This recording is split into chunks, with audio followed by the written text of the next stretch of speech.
আপনারা সবাই একসাথে বসে ইফতার করছেন ঈদ আলীর মাটিতে।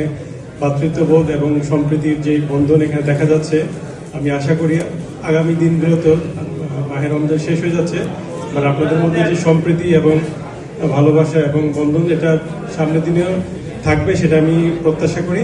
আর দূতাবাস এ ধরনের যে কোনো মহতী উদ্যোগে সবসময় পাশে থাকবে আপনাদের। আর সবাইকে অগ্রিম ঈদের শুভেচ্ছা।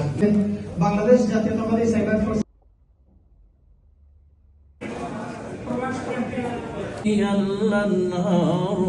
এই যাত্রা লগ্ন থেকেই আমরা প্রবাসীদের সুখ দুঃখ আনন্দ বেদনা দুঃখ কষ্ট নিয়ে কাজ করে যাচ্ছি এবং সমাজের কাছে বস্তুনিষ্ঠভাবে সংবাদ প্রচারের মাধ্যমেই আমরা সমাজের ভালো খবরগুলা তুলে ধরি। বাংলাদেশ জাতীয়তাবাদী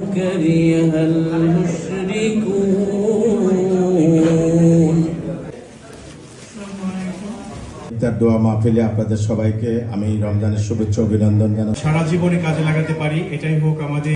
ইফতার মাহফিল আয়োজন করার জন্য আমরা ইতাল বিএনপি পাশাপাশি মহানগর বিএনপির পক্ষ থেকে ধন্যবাদ জানাচ্ছি। আজকে ইফতার অনুষ্ঠানে আপনাদের সবাইকে এই সুন্দর মহতী অনুষ্ঠানে আয়োজন করার জন্য প্রবাসী কল্যাণ পরিষদ ইতালির সাধারণ সম্পাদক। আমি প্রবাস কণ্ঠের উত্তরোত্তর সাফল্য কামনা করি। সকাল 9টায় বলতে পারছেন না, এখানে আছেন জনপ্রিয় প্রবাস কণ্ঠে সুন্দর সুন্দর আয়োজন দেখি। দৈনিক জন্মভূমিতে